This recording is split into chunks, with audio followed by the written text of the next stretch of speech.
sappiamo, lo sapete anche da casa, Renzi incaricato, probabilmente sabato verrà sciolta la riserva su quello che sarà il discorso ministri, impazza il Toto Ministri, questo come sempre, ma in primis facendo un passo indietro. In molti hanno parlato di una mossa kamikaze, di un doppio salto mortale, di un salto carpiato da parte di Renzi nei confronti di Letta e soprattutto nell'accettare un incarico in un momento così complicato. Cosa ne pensa, onorevole Messina? Ma io credo che l'Italia è in un momento di crisi straordinaria e ha bisogno di soluzioni straordinarie.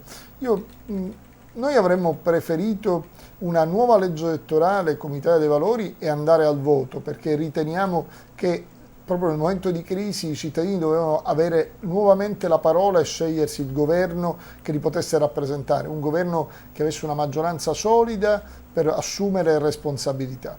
C'è da dire però che questo non è accaduto e a questo punto credo che bene abbia fatto Renzi a prendere in mano la situazione. Stiamo lì a discutere come doveva fare a mettere in moto le cose, prendere le redini della situazione, chi contesta il metodo, il problema è il merito. Io credo che qui noi non possiamo stare a discutere su chi deve prendere il secchio con l'acqua nel momento in cui c'è l'incendio in casa. Io credo che ci voglia qualcuno per spegnerlo.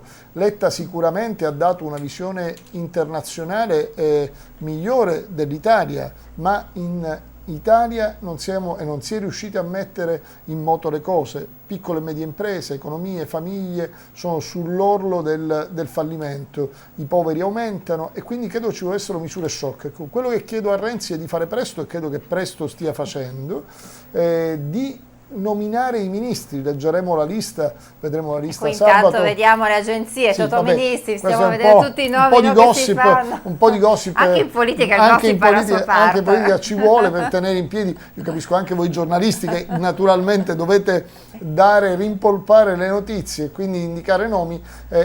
Quello che ho chiesto al Presidente del Consiglio incaricato, a Renzi, è innanzitutto che scegliesse i ministri per le competenze e non per le appartenenze, perché noi abbiamo bisogno di soggetti che siano in grado di fare le cose, non che appartengono a qualcuno e quindi siano raccomandate da qualcuno. Seconda cosa, che non siano soggetti spot, perché mettere lì il ministro perché ha una grande visibilità, bisogna capire se sarà un buon ministro oppure no, questo è il problema. E allora lì io credo che vada verificata proprio la capacità di ognuno.